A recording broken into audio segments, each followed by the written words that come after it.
Hey everyone, Jimmy Hubbard, Revolver's creative director here, checking in from the Twilight Zone, quarantine. I hope everyone is staying safe and healthy out there. If you're protesting, I hope you're wearing a mask and staying safe. I'm here today with someone I'm sure you all know, Randy Blythe of Lamb of God. Hey Randy. How are you? Doing well. How about yourself? I'm doing well. Good. Well, I think, as we discussed before we started recording. Yes. Well enough. How about that? I'm above ground, so I got to stay grateful for that. That's good. Randy's joining us today for our Last Show series. The Last Show series is a show that we started in partnership with Crew Nation, which is an initiative that Live Nation launched to extend a helping hand to touring crews and venue crews who depend on shows to make a living. So you'll see a little button down beneath this video and you can click to donate and it will go to help a lot of the people that are currently out of work right now that normally make sure that the show goes on. Yeah, we need those people, you know. Yep. Motorhead didn't write a song about them for nothing.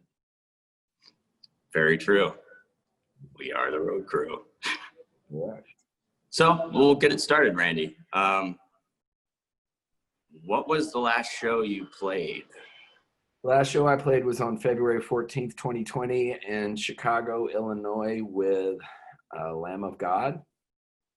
House of Vans was the venue. It was a free show.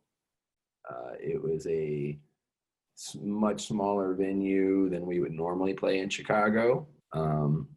It was free though, and we got free shoes. They even had free beer for people who were there. I was like, I don't know if this is a good idea or not, but you know, it went really well.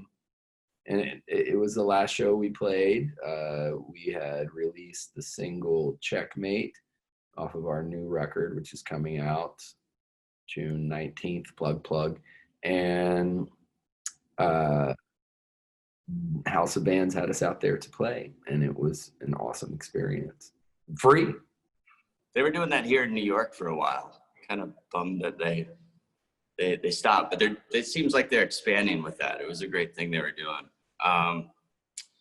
Was there, kind of looking back on that show in February, is it weird looking back on it, or is it poignant? Is there anything that kind of stands out about that show? I mean, it's the only show we've played in 2020, you know? And by now we would have, let's see, what's today's date? I'm supposed to be starting tour in 7 days here in Virginia, actually, with Megadeth and In Flames and Trivium. And we were supposed to have done a run in Europe with Creator and Power Trip by now. Would have gone to Europe and been back. That obviously did not happen. So, I mean, when I think about it, I do not know. I do not have a crystal ball, so nobody get mad at me or whatever. I do not know how things are going to work. And I know things are being rescheduled, but I think about it and I'm like, well, the way I view things right now, that was probably the only show I will play in 2020, you know? So when I sit back and think about it, when I think about it realistically and I look at the numbers and so forth, and how things are going with the pandemic, I think it's probably the only show we'll have played this year. So it was a really good show, and it felt really good because nobody had to pay to get in, you know. And House of Bands made that possible. You know, they footed the bill for everything. So I love free stuff, and I love it when other people have free stuff, you know. So that was really nice. We got to play the song Checkmate. We got to play the song off of our new album for the first time live, you know, and that's where, to me, a new album is really exciting. because don't get me wrong, it's cool to record them and put them out. Although I do not enjoy the recording process. What I really get stoked about a new album is going out and getting to add new songs to the set list. A, artistically it's fun, but B, you get tired of playing the same thing again and again and again with no variation. So that was really nice. Also, they did House of Vans photo gallery for me. So if you get the new record and you look in the lyric book, beneath each set of lyrics is a photograph that I took with one of my Leicas that relates to the lyrical content, some of which I'd taken before we did the record, and then some of which I took for the album artwork, but they all relate to each song. The photo sort of is a graphic representation of my feeling about the song's meaning. So, and the photos are manipulated by our artist in order to everything to fit aesthetically together within the album artwork. But at House of Vans, they wanted to do a gallery, and they printed my photos giantly. These giant prints, big prints, all 10 of them, hung them on the wall, and they were printed as I took and edited them, because that's how I wanted them to be seen. They're not in an album book. So they did a gallery that was really cool to see. They hung up there, and then they gave us the prints at the end, which I'm going to auction for charity, which is also really cool because they were free, and now I'm going to use them to make money to support a good cause. That's awesome. Yeah, we also released a non-alcoholic beer with Brewdog. You may have heard about that. And yep. That show, Brewdog sent a bunch of the first test batches. So I got to taste my beer for the first time at that show of our non-alcoholic beer. So that was really, really cool. And I had visits in Pigface, the side project I'm involved with, Martin Atkins, who's the main man of Pigface and was in Public Image Limited, Ministry, Killing Joke. He came out to see me, and it was a really nice day, man. So it was freaking cold. That's memorable. February in Chicago, it sucks, but everything else was rad. And because it was Valentine's Day, right? I was there by myself. I was hungry, and I was like, we went and did sound check, and then went back to the hotel, and I was like, I think our set time was like 7:30 or something, and we had like 2 hours in between going to the club, sound check, do photo shoots, and sign stuff. So it's like, killer, I'll get something to eat. As we got back to the hotel, I was looking at all the restaurants everywhere, and they're packed because it's Valentine's Day, and I was like, oh, I forgot.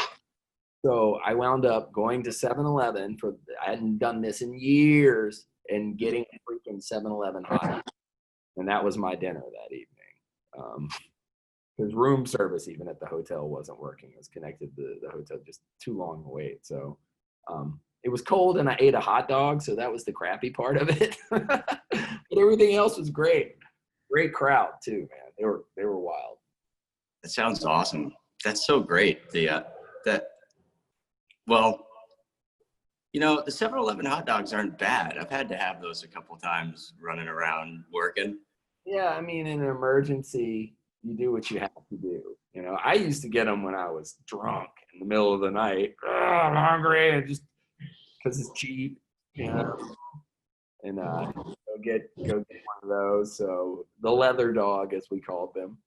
But if I'm gonna eat a hot dog and I'm in New York, man, I'm a Gray's papaya man, not a 7-Eleven man,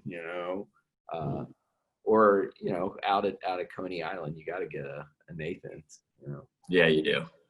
Going back to the photography and the album artwork, that's the first time that you've done something like that, isn't it? For my band, yes. Yeah. Yeah.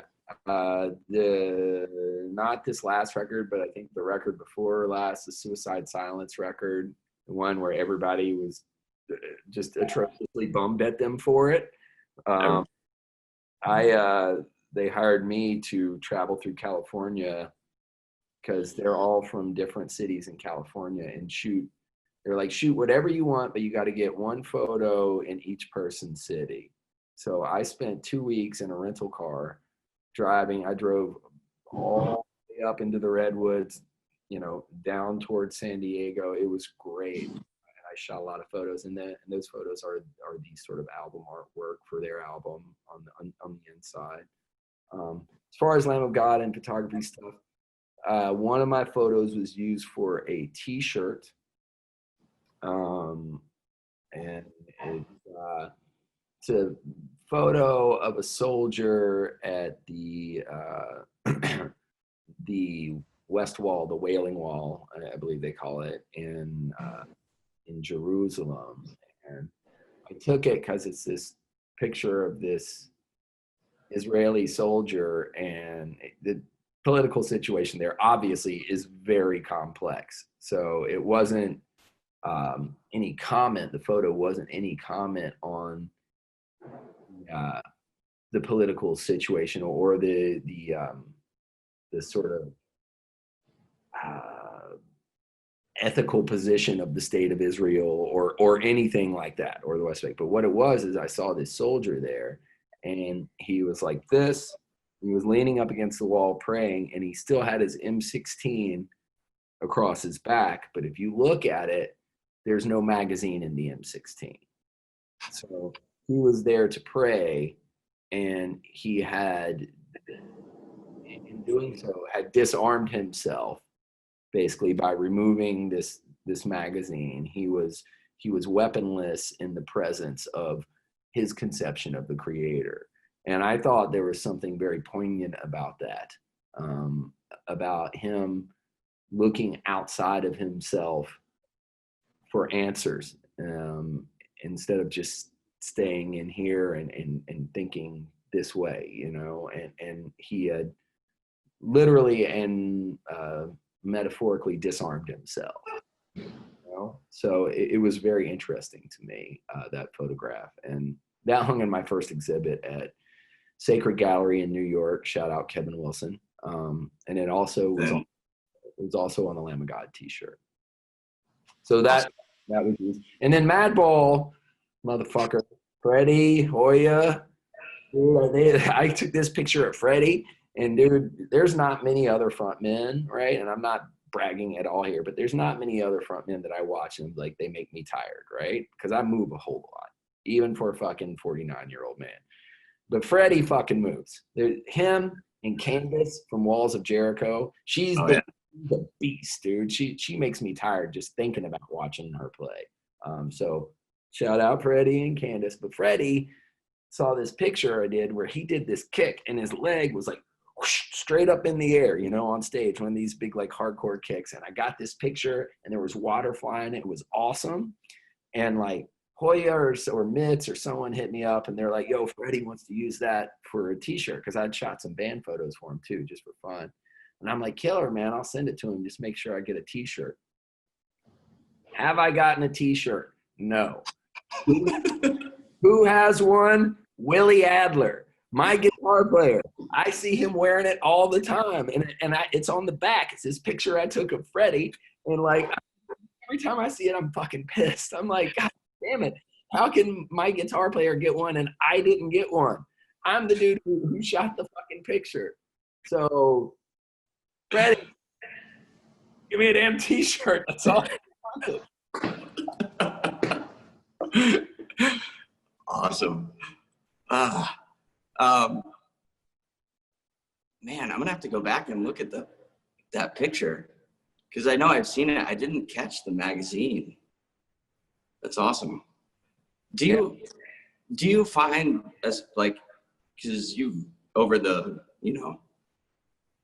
years, I remember when you were first really starting to get interested into photography, right? And man, you've gotten good at it. Thank you. Really good. I appreciate it. Still learning every day. Always. Yeah. Always. Great thing about it. Do you find that it's a different type of voice for you than singing? Like you're able to express a different side of you Yeah, 100%.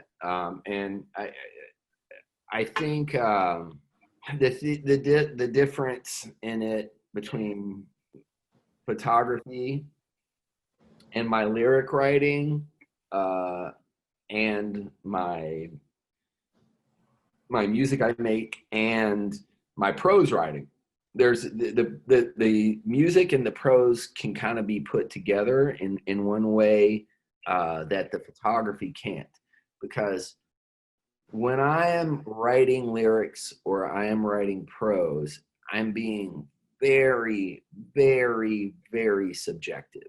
I would make a lousy journalist, right? Because I'm trying very hard to communicate something that I have a feeling or an opinion on, something that probably I have a lot of bias about, whether it be political or just emotional or whatever. And it's just coming from me. Hey, this is how I feel about this, right?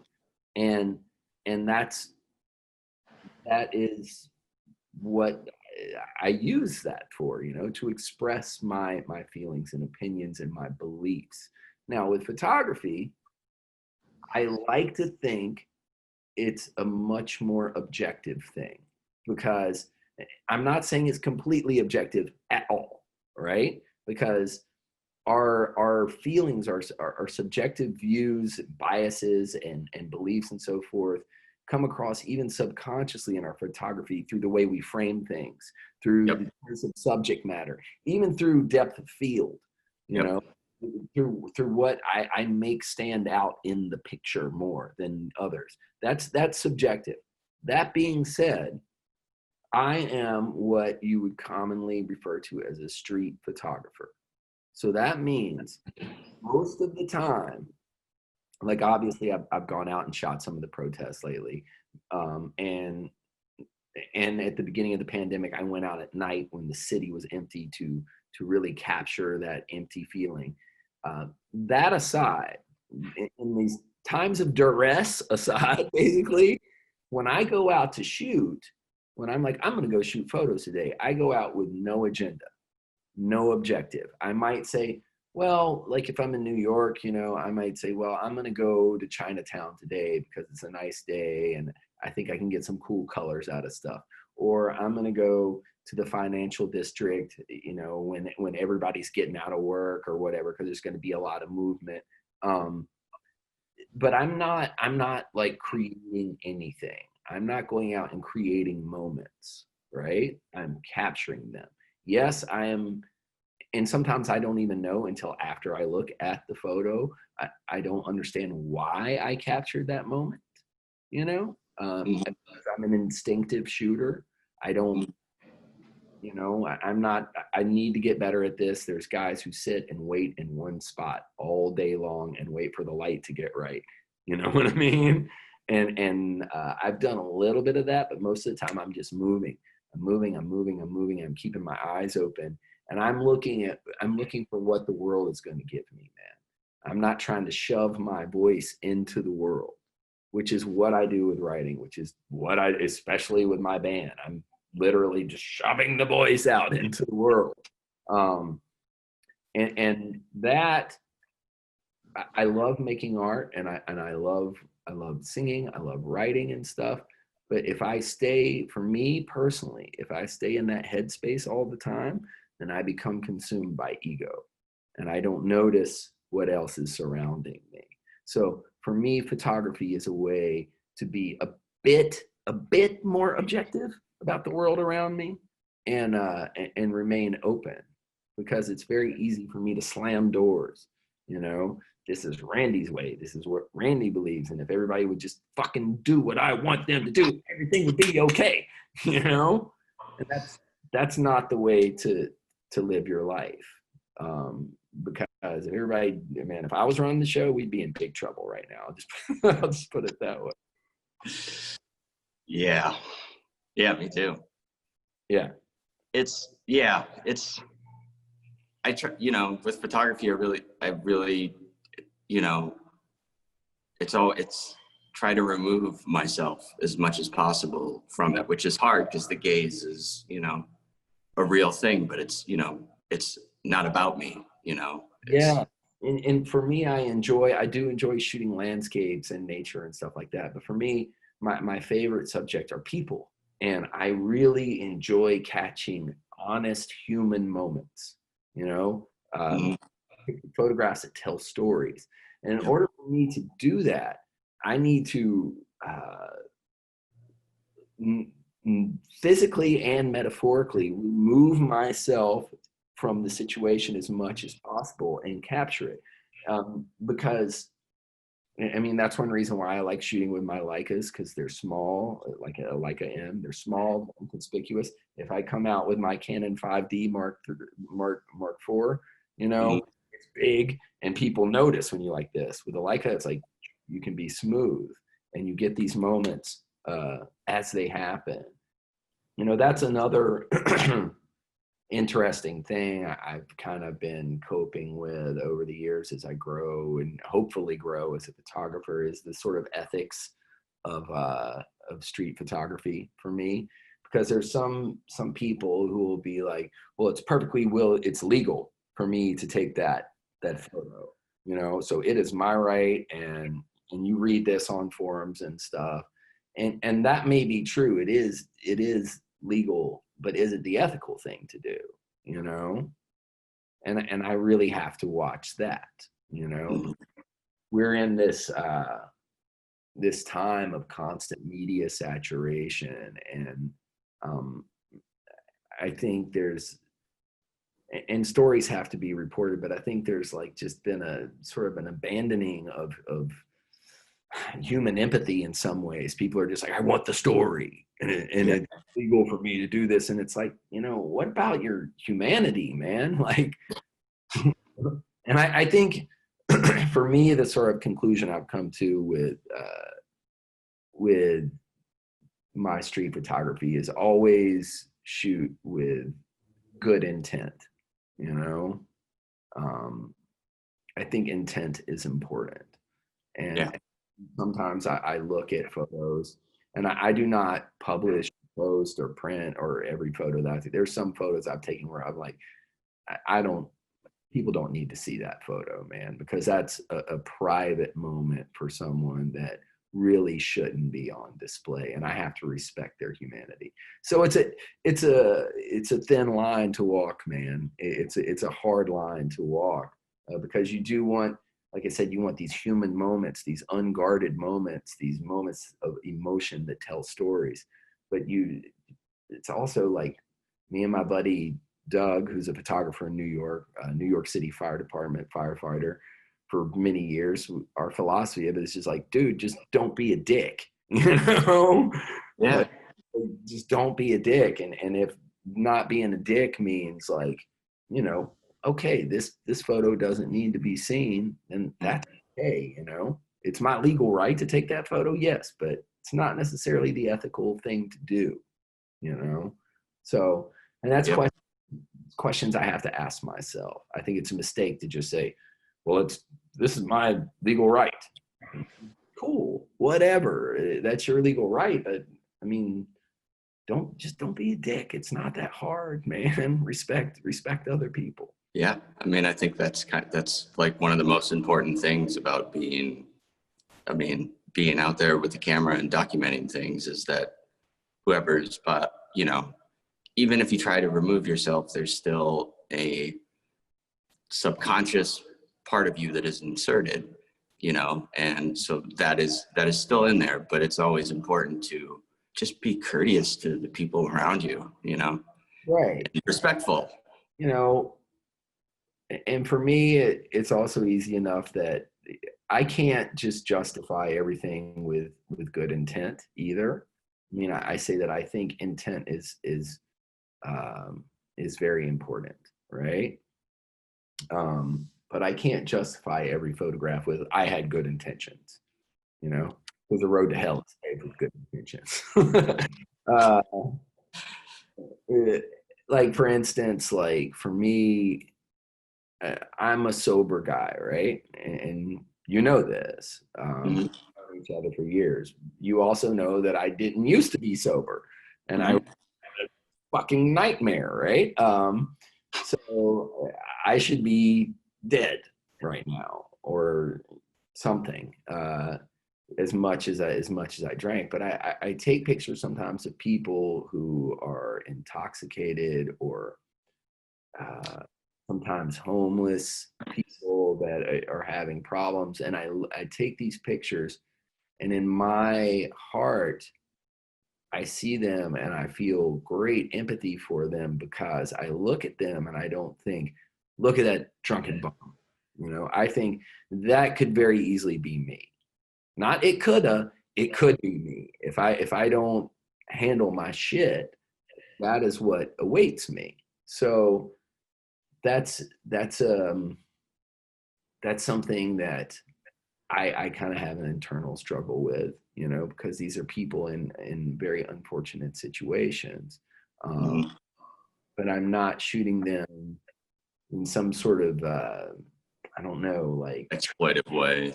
tragedy voyeuristic. They're like Yeah. there's like there's a lot of that I think with like street photographers, even right now with the protests and shit. You see these motherfuckers going out and taking pictures next to like burned out cop cars and smashed stuff, and it's just like, That's not the whole story. yeah, wait, what story are you fucking telling, man? What are you looking for? Because there's a lot of beauty out there right now.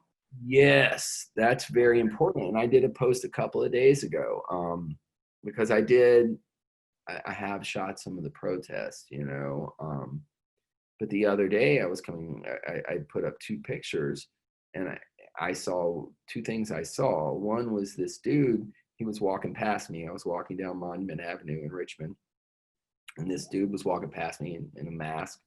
It's amazing how the protests have caused everyone to wear masks now. It's the best thing that ever happened to COVID.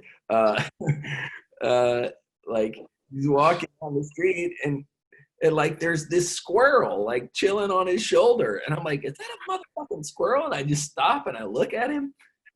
It's on my Instagram like 2 days ago, and I'm like, excuse me, and he turns around, he's like, yeah. I'm like, that's awesome. Can I take a picture of that squirrel? He's like, yeah, man. And I'm like, is it wild? Did you rescue it? And he's like, yeah, I've been raising this squirrel for the last 2 months. Soon it'll be time to let it go. And I'm like, did it fall out of the nest? Did you find it as a baby? He's like, no. Literally, I was sitting on my porch, and this random person comes up to me who had found this baby squirrel, and it's like, you have to help me with this. And someone he didn't know handed him a baby squirrel. It's like, help raise this thing. You got to help me. And he's like, okay.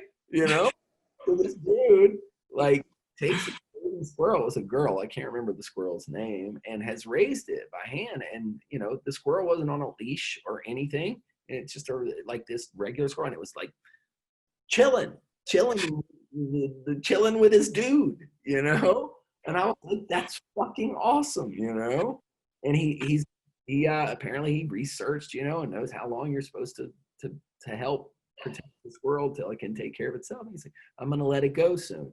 And I was like, that is beautiful. And this dude was obviously walking from a protest, but it was fucking beautiful. It's like, that's so cool to see that, because he didn't get a pet squirrel. He's just raising it for a little bit until the squirrel can go be itself, like as it should be.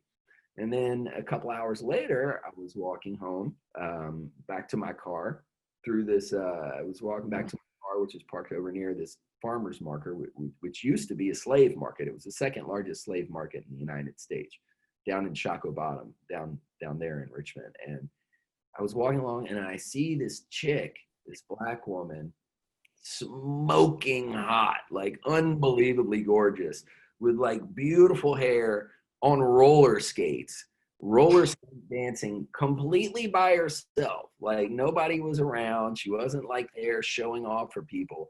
Roller skating dancing completely by herself to some music. I don't know what she was listening to. In my mind, it's Sade because of the way she was moving. But she was so beautiful, one of the most beautiful women I've ever seen in my town. And we got some good looking girls here. And she was moving, like she could really roller skate. She was moving super hypnotically, and the sun was coming down, and it was setting behind her, and the light was gleaming off like metal things around her and stuff. And I was just like, and the shadow, since the sun was behind her, her shadow was like shooting at me, you know, on this white concrete. And I'm just like, I just stopped. I was on my skateboard, and I just stopped, and I was like, and she was awesome. I could have shot photos of her all day long, but if you do that, you wind up looking like a creep, especially if, you know, it's like this hot chick. So, but I went back and looked at those, and I was like, oh my God, dude, because she was, you know, this is a Black woman in the middle of a very tense time, and she is still physically expressing herself to music, you know, by herself, for herself. And you could tell that it was bringing her joy and happiness. And I was like, that is beautiful, you know. It was kinetic beauty, man. And it was just really cool to witness. And that was a beautiful moment that I saw. So I put both of those pictures up, the squirrel and the woman roller skate dancing. Because they was just like, man, and it made me think about it, you know, if all I look for is ugliness, that's all I'm going to see. So I have to stay open to everything, you know? Yeah. Doesn't that kind of, you know, it kind of exemplifies what all this is about, is the very basic freedoms in life that people can find joy and have the freedom to do. Roller skating, like, I don't know. Girls. Yeah. I mean, the simple things, you know, they're, you know. A lot of the simple things have been, you know, also during this pandemic, have been like taken away from us, you know. A lot of it, like it's really hard, man. Like I escaped to North Carolina for like 9 days. My friends down there in Cape Fear and on the Outer Banks were like, waves are coming. And I'm not on tour. I can socially distance in the ocean. The beach had opened up. And I went down there and surfed, and it was just this awesome feeling for me to do something normal, you know, and to be around my friends, because I haven't been around them. Like I've seen like my bandmates very briefly, like we signed all these CD booklets and passed them off, but we're not hanging out, you know, because we're not supposed to be. And just going down there and escaping and being in the ocean and shooting photos and being with my friends was it was a really intense situation for me. I didn't really even know how to be around my friends at first, like, because, you know, there's several of them and we're in the water. I'm like, this is amazing, you know. It was amazing. But I had to go and look at it. I had to go out and search that out, and I had to do some risk versus reward assessment, you know. And it was well worth it. And then I came back, and everything went completely to hell one day later. You know, it's crazy how quickly things are changing. Yeah. You know, that change could be positive, you know. Quick change could be positive too, you know. Life is protean, you know. Stuff changes. We can't expect it to be the same. But while I was there, I remember shooting this one house. There's a place called Rodanthe on the Outer Banks. It's one of my favorite areas of the Outer Banks. And there was a movie there filmed called Nights in Rodanthe, based on a Nicholas Sparks book, who is like, he's like, dude, this romance novel writer. He wrote like The Notebook and all this stuff. He's got this great form, and he's rich as shit. And all of his books sell a bazillion copies, and the movies make out of them are like, all these women watch it. I'm going to fucking steal his formula and write the ultimate punk rock romance novel, right? Because I figured out his formula. So I'm going to write a romance novel and just like you know, middle-aged punk rock women everywhere around the world would just fall head over heels for me. But I'm gonna make tons of money. But while I was in Rodanthe, like there's this house, and it has for years the sea has been coming closer and closer and closer to it, and I shot photos of it, and I was just editing on them on the computer before we started this. But I was shooting photos of it, and the sea was coming beneath the house as it was washing and stuff. And as I left, I drove the day after I left the Outer Banks. I was gone from Richmond for like 9 days. When I got home, I saw people sent me messages, and they're like, "Well, a house just got taken out in your favorite surfing spot," and it was that house. So I have pictures of it from the day before it was gone, and I was like, man, that was a cool house, and I was bummed, but I was like, it's changing. Life changes. I feel very bad for the people who have the house, but they built it on the coast, like really close to the water, and the Outer Banks are basically one long sandbar. All of the coast of North Carolina it's barrier islands, and they're constantly moving.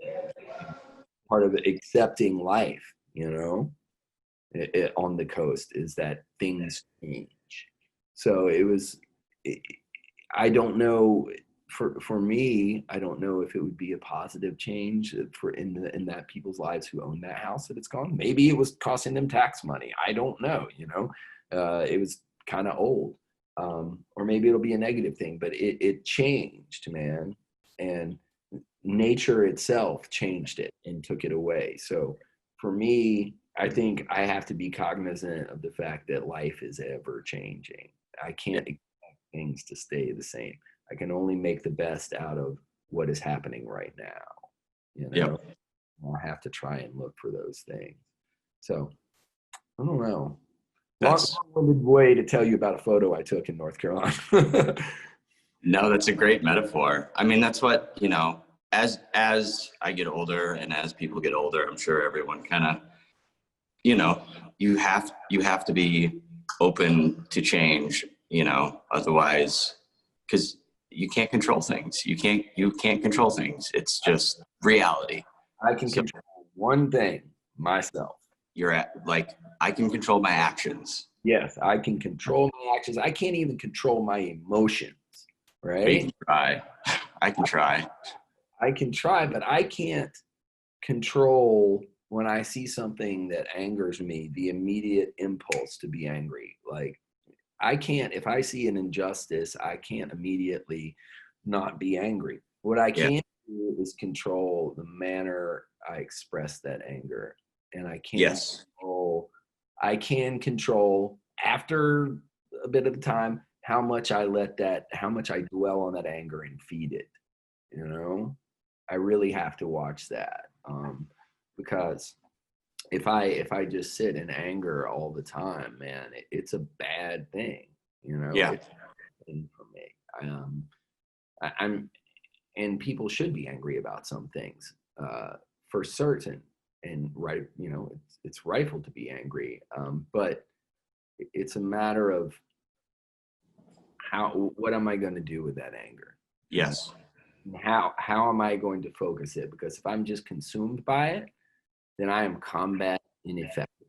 Mm-hmm. And I can't change anything if I'm just sitting here going, I'm mad,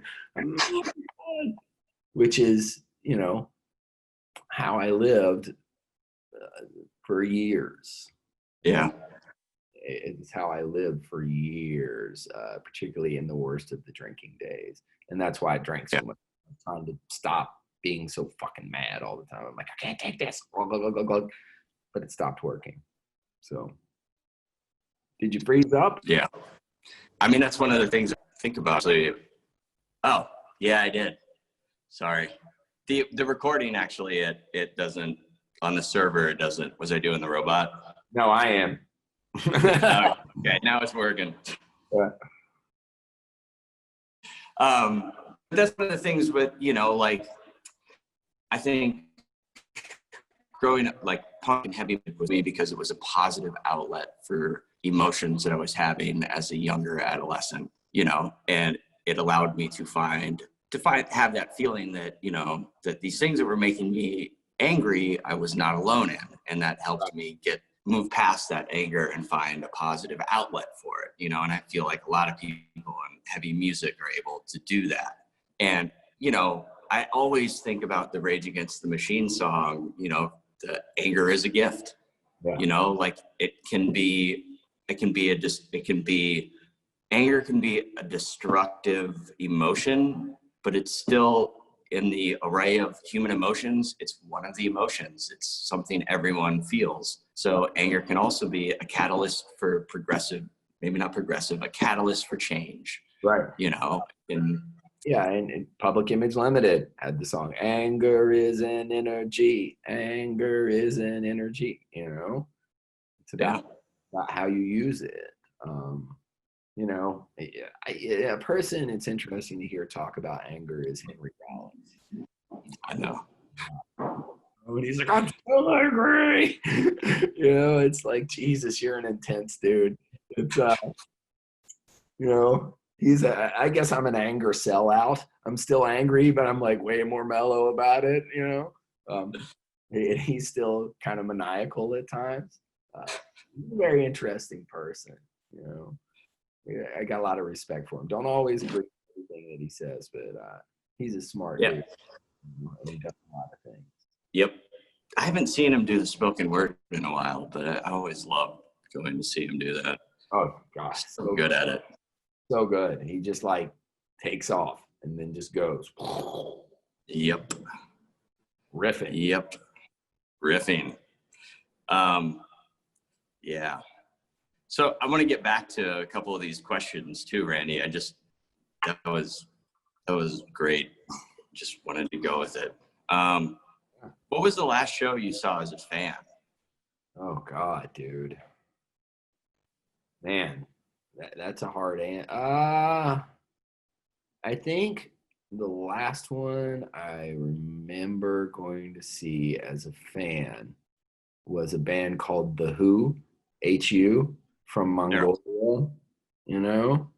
And I had found out through my brother that one of them had a Lamb of God tattoo, right? And they were playing at this place in Richmond called the Broadberry, and it was sold out. So I was like, you know, I'm just going to walk by there and I'm going to say hello to these dudes. Because I see the video and you can see like this Lamb of God tattoo on this dude's back. And my brother's really into the band and I like them too.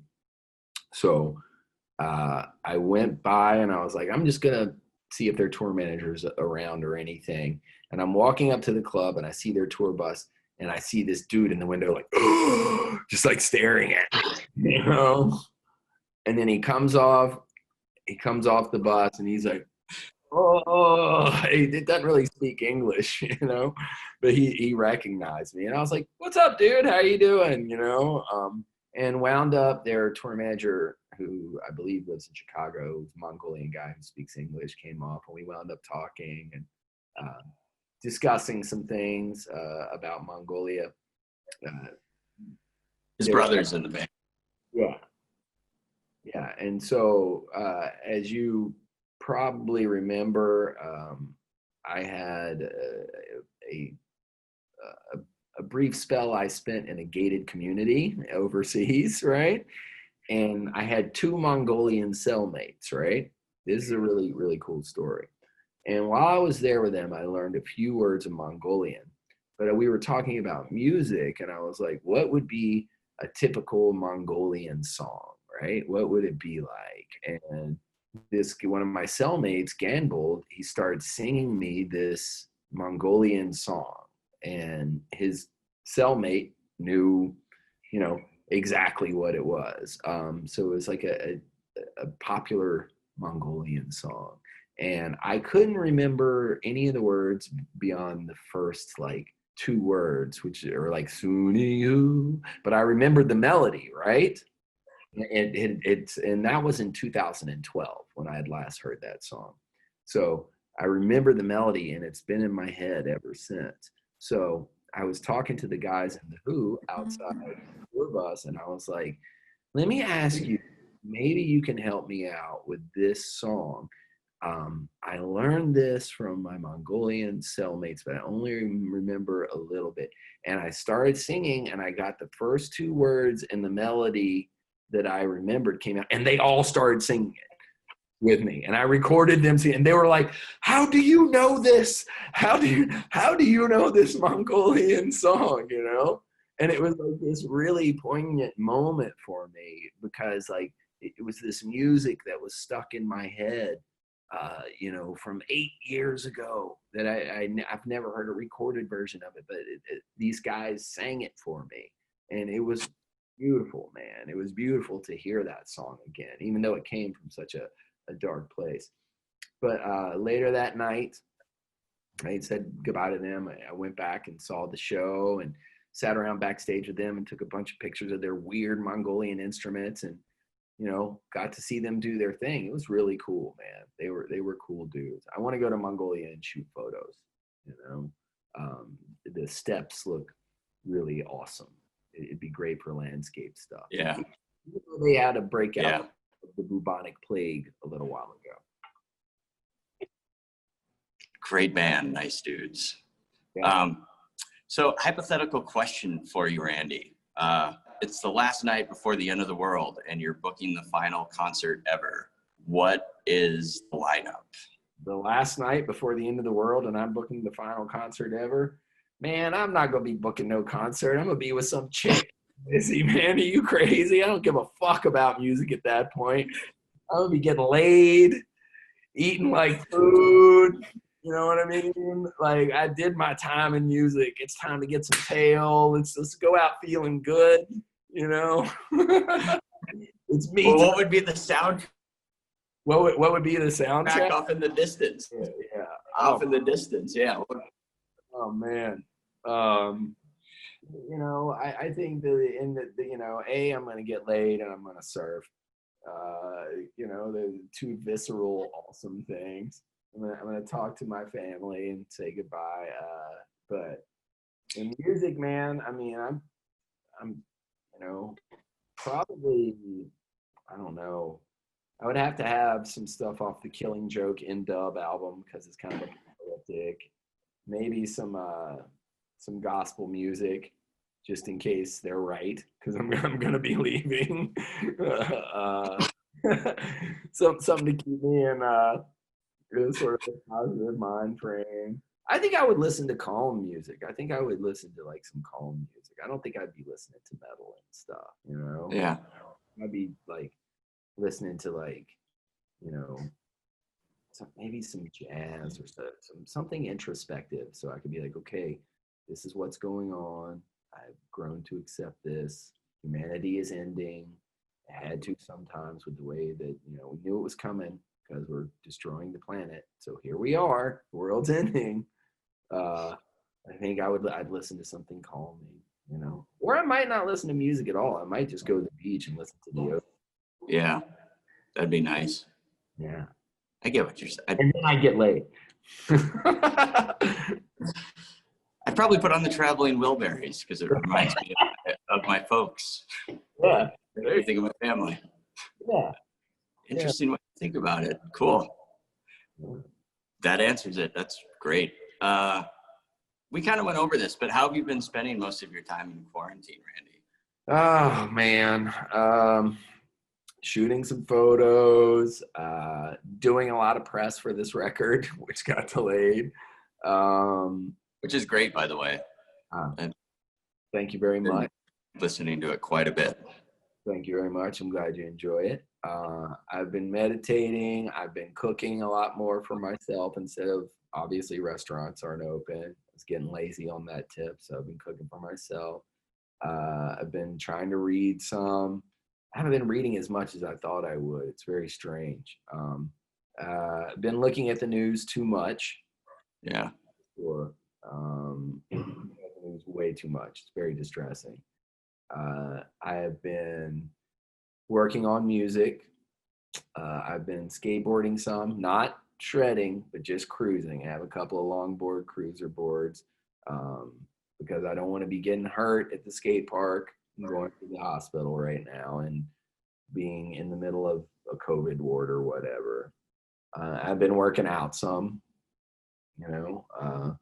been doing some, trying to work on some lyrics and stuff. I've demoed a few songs. I demoed a new song for this side project I'm in, the Saudage Music Collective. We put out a track a while ago. It's me and Mackie from Cro-Mags and Dr. No from Bad Brains and Chuck from Team Sleep and John Medeski from Medeski, Martin and Wood, and Robert from the Weather Report, and Lee Scratch Perry and me.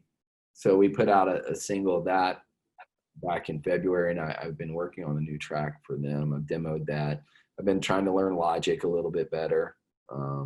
Me too. I did the program, not the actual, not the mental process. I did a couple of Discharge covers with the dudes who SOD guys, with Scott Ian and Loper. Those are great. Yeah, just I don't know, trying to stay positive and like checking in. I have been checking in with a lot of different people, to be honest. I've been spending a lot more time on the phone than I normally do. Because I get worried, I need to hear from everybody. And I know like way too many people. So it's probably. Yeah. I've been doing the same. There's actually a few mutual friends we have that I need to call after we get done with this. So yeah. Sure. One of them is Pete. His new Valkyrie record's fucking great. I'm listening to that too. Oh, I talked to him not too long ago, and I was gonna go, and it was before the pandemic came out, like it got released. The pandemic was released, First week sales were great. I'm going to go ahead and pre-order the next one so I can prepare, have a better grasp of what it's going to be. Pre-order the Pandemic 2021 now. Keep an eye for the Netflix documentary a couple months before it hits. Yeah, exactly. But now I was talking to him right before this broke out, and we were texting. I was like, he was up doing some fishing and so forth. I was like, man, I need to come back up. We need to kick it. So that's a good, thank you for reminding me of that. And then all this broke out. So it's like, Yep. He's holed up in the mountain somewhere, tying flies and bow hunting and being Pete. He is the best dude. I love that guy, man. I love Pete. He's such a good dude. And I didn't even know there was a new Valkyrie record out. It hasn't come out yet. I just got the promo last week. It's Relapse? Yep. Oh, I've probably got a code then. I might have to. It's great, man. It's really good. Yeah. I've shot photos of them in Richmond a while back when they played, good band. Yep. Good dudes. All four of them. Love those guys. So what's the first thing you're going to do when this lockdown is over? When the public health is safe, when everybody's safe again, is that what you mean? Yep. What am I going to do? I am going to be obnoxious because I am going to hug everyone. I mean, everyone. Strangers on the street, people who don't want me to hug them. I might go to jail. I'm just going to be walking down the street like, oh, God, let me touch you. Come here. I'm going to be, I'm going to get assault charges because I'm going to break people's ribs. I'm going to be holding them, crying on their shoulder because, I like alone time. I really do. But not this much isolation. There's a difference between solitude and isolation.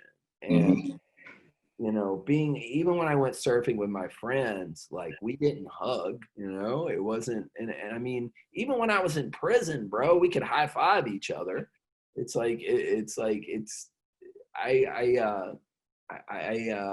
I miss touching people. I'm a physically affectionate person with my friends. All of them. I love giving hugs. Love it. And I knew that before this happened. I'm like, I'm a hugger. Hug anonymous or whatever. I hug you. But this happening has just like made it like more evident to me. Like I value human contact. On my own terms, thank you very much. But I value human contact. So, and it's like, that's one thing with like the first show. This is the last show, this podcast. But the first show, it's like, that's why I've said, like, I don't think it would be possible for Lamb of God to play a show with like social distancing rules and shit, Yeah. It just wouldn't work, because if I myself cannot guarantee that I am not going to be in the audience hugging and kissing and people humping their legs like, like, I mean, it's, if I'm not going to be able to control myself, I'm going to get in trouble probably.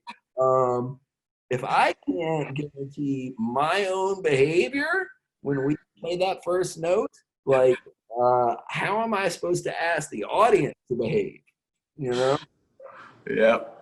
I just hope I don't get like charges after after the first show. I'm like, come here, you know what time it is, come on, I'm ready to throw the fuck down, dude. I'm ready to get the fuck down, and it's on. When it's on, it is on. So I'm warning you motherfuckers who are coming to this show, watch out. Watch out. Randy's coming. Awesome. That might be the best answer I've heard so far. I like that one. We're like, humans are social animals. Like, there's some of us that, even the most misanthropic, that do not, like human contact, still want some type of human contact. We thrive on interaction in some form or another, We're not like sea turtles, who just like cruise by themselves or whatever, and then meet up once to fuck every 20 years or whatever. Like, we need human contact. Yes. It's like, I don't know, man. It's just like, and it's so odd with the mask and stuff. You can't see people's faces, and even like, I was out documenting some of these protests, and people are looking at you and looking at me, and I had some fans come up, several of them, they're like, it's good to see you, but they're looking at you, and I can't, but it's still hard to read their face, like, until they actually come up, they got a mask on. I'm like, what is this motherfucker looking at me for? Like it's tense, like, It's a smile. Yeah, I can't see this, It's very strange, and that's like, it's almost like a physical, the physical manifestation of our weird internet communication culture, where like, people write things, but you can't, sarcasm does not translate through Twitter a lot of the time, or text messaging. It's like, my favorite quote about that, and I think Mark Morton told me about this, is like, Frank Zappa famously said, the problem with computers is they don't have eyebrows. You can't express that. When I realized that, that's especially problematic for me, because I have a very expressive face. I've been told that. I'm like, like a cartoon character or whatever. So I don't know. Yeah, I'm ready to see people, and good, the bad, the ugly, all of them, man. I love you all. I love you. Oh, God, what happened? Why? Yep. Yeah. Travis was supposed to be here last month. I was really looking forward to him being here. Yeah. I love that dude. Normally we see each other a lot, Travis Shinn? Yeah. Yeah, dude. Love him. Love shooting with him. Love hanging out with him. Just love talking life with him. He's a good fucking dude. And he sweats really hard when he works. So it's like, it's awesome. He's just like sitting there like, and he's smoking. He's got a cigarette sticking out the side of his mouth, like sweating and smoking. And I'm like, you're fucking awesome, man. You're a mess. You're awesome. And you take awesome fucking photos, Uh-huh. He doesn't give a fuck how he looks. He is doing what he loves to do and making sure that he's doing it to the best of his ability always. Yeah. His ass cracks hanging out constantly. I've seen his ass so many times, dude, you know? The plumber butt, like all day long with him, you know? It's, oh, there's Travis. We got a photo shoot with him today. I'll see his ass, you know? Prince wrote a song about Travis's ass. Oh, yeah? I guess he was on a job with years ago with Prince at his home, working through the night, and Travis was being Travis. Being Travis, and Prince wrote a song called "The Crack of Dawn" because it was late at night about Travis's ass. Just joking around, just walking around, just like. Oh, right. Did he record it? No, I don't think so. But oh, dude, how many motherfuckers can say Prince wrote a song about me, man? You know? But it's kind of like what we were talking about earlier. Like sometimes moments are better just for you. Yeah. You know? Yeah. Don't have to record everything. Sometimes it's better just to have it for you here. Well, I think, you know, that's one thing that is, you know, I hate to sound like a grumpy old man because times change, all this shit, but I firmly believe this.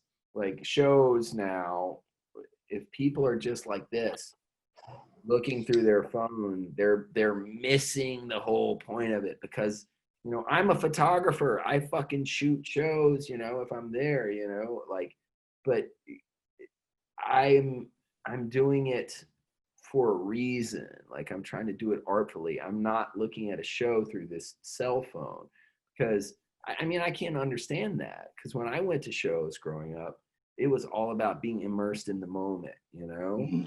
And I have beautiful memories of shows that I don't think I would have because you're not really seeing the show. You're seeing the cell phone, you know? You're paying too much attention to this. You're not in the moment.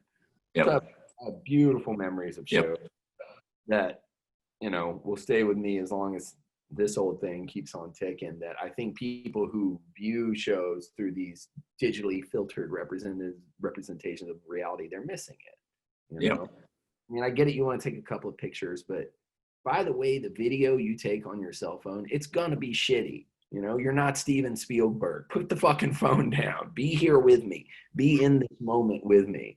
And that's one of the great things about a show is like, it's not for me at least, it's not like I'm up here in the band and there's the audience down there and we're having two separate experiences. It's not so binary because I feed off the audience's history and they feed off of mine.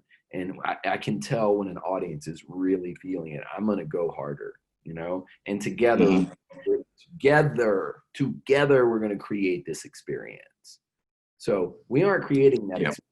This I've thought about before coming out with a chair, right?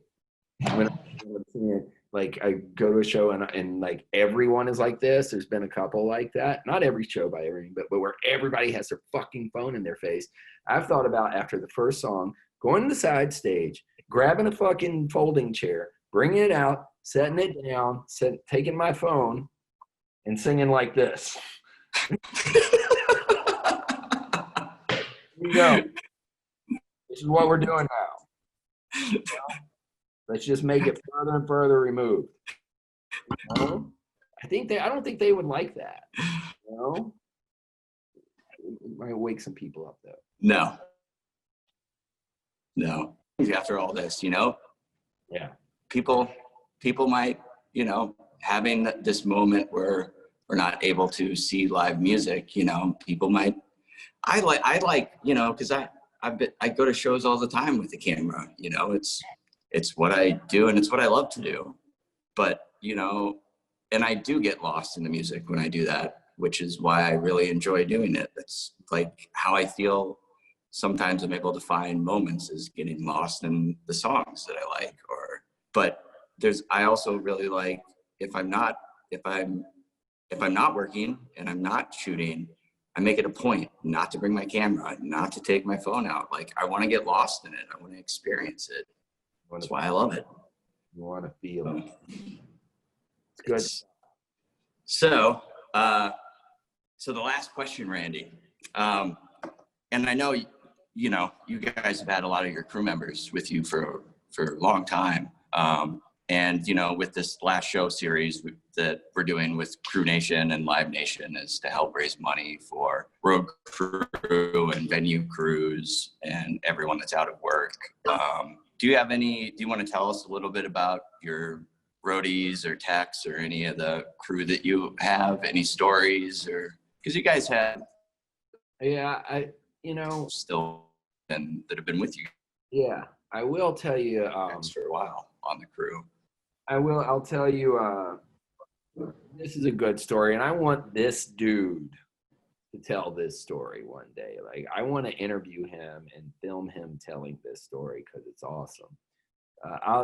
We love our crew. And we have several long-term members. You know, I guess the guy who's been around the longest is our tour manager / sound guy, Brian Griffin, who played guitar in a band called Broken Hope from Chicago. Some of you may have heard of them. So shout out BG, I love you. But this story is pretty much the best, I think.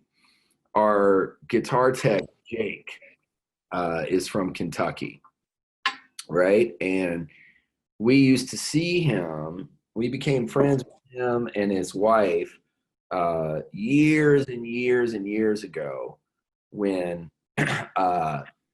we used to play in Pittsburgh, I believe it is. No, Cincinnati. It's right on the border of Kentucky. Cincinnati is. And somehow we became friends with him and his wife. They would come from Kentucky to our shows in Cincinnati. And they would bring us like barbecue and stuff, you know, and we'd always put them on the guest list and we'd just hang out. We became friends. And Mark Morton, for whatever reason, for a long time, could not find a steady guitar tech. And we were getting ready to go on tour. He had a different guitar tech every fucking tour, right? And Mark is very particular about his rig and his sound and all that guitar shit that I don't understand, right? And don't even want to understand because it gives me a fucking headache when they talk about it.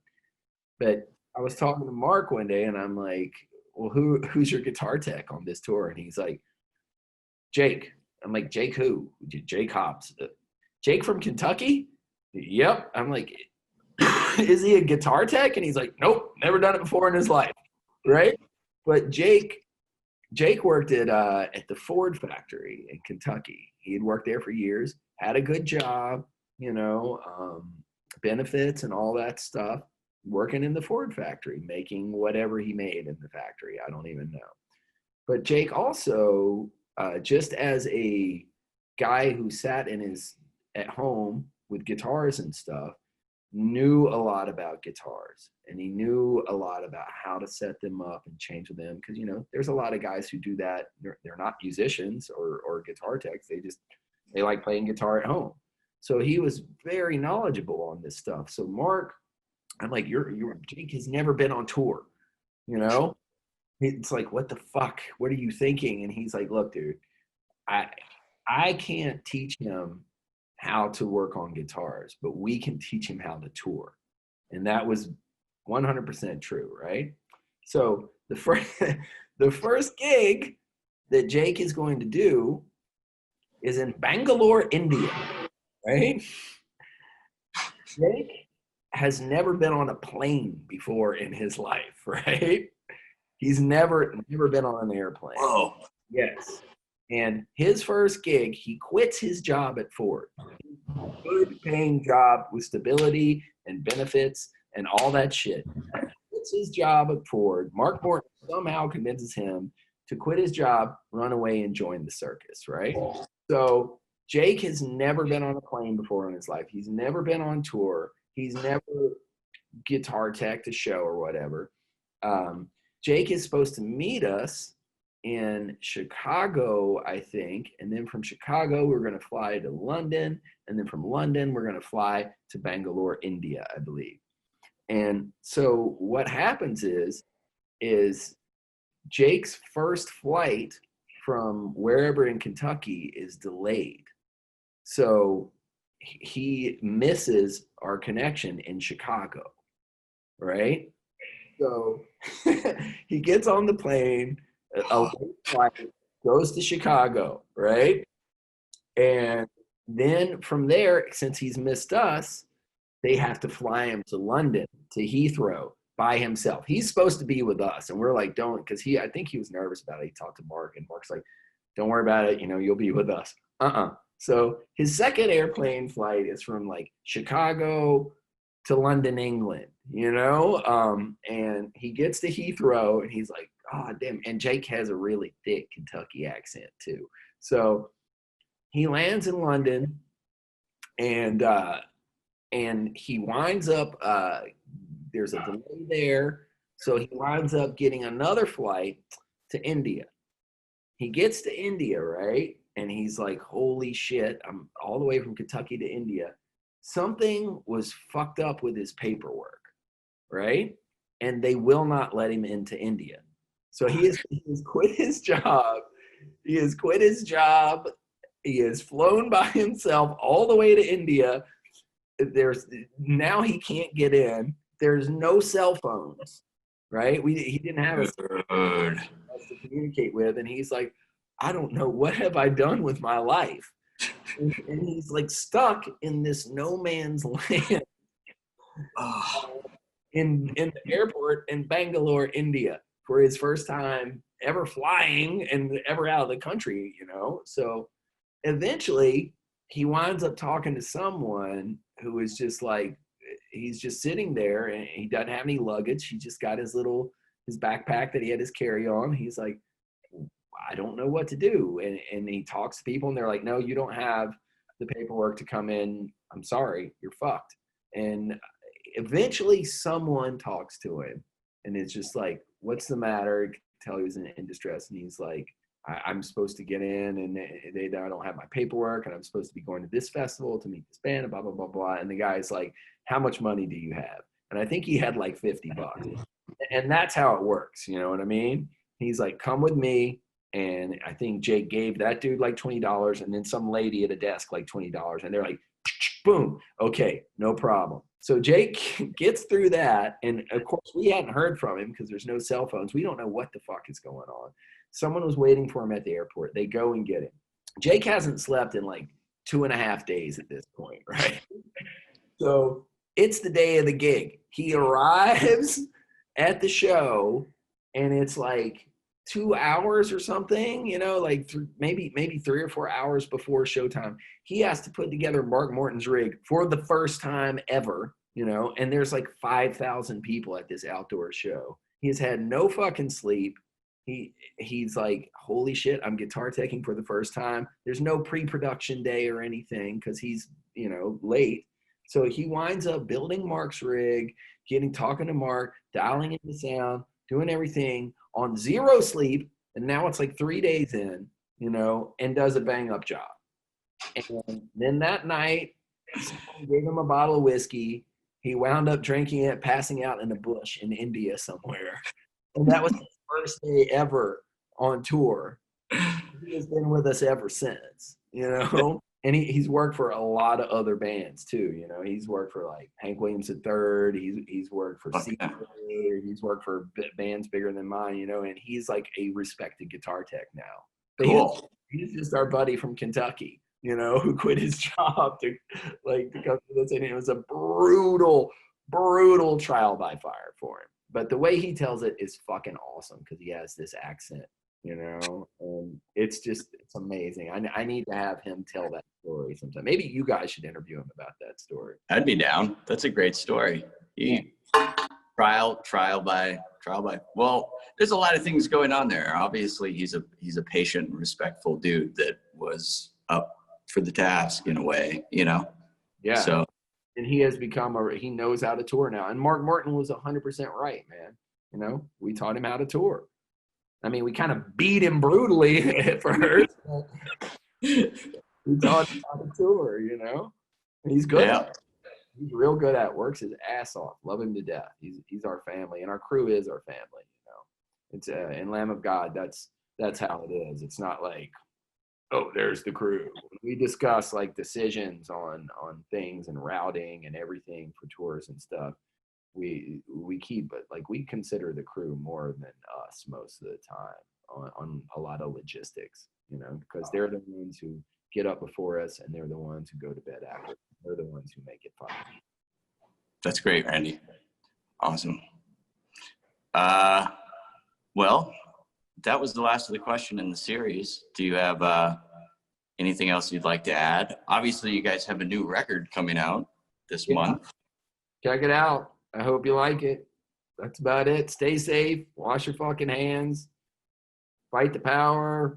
One love. All that good shit. You know, slogan. I don't know, man. Everybody just like breathe, man. Everybody breathe. Let's breathe and get through this together. Cool. Watch out for the first show. I'm gonna be on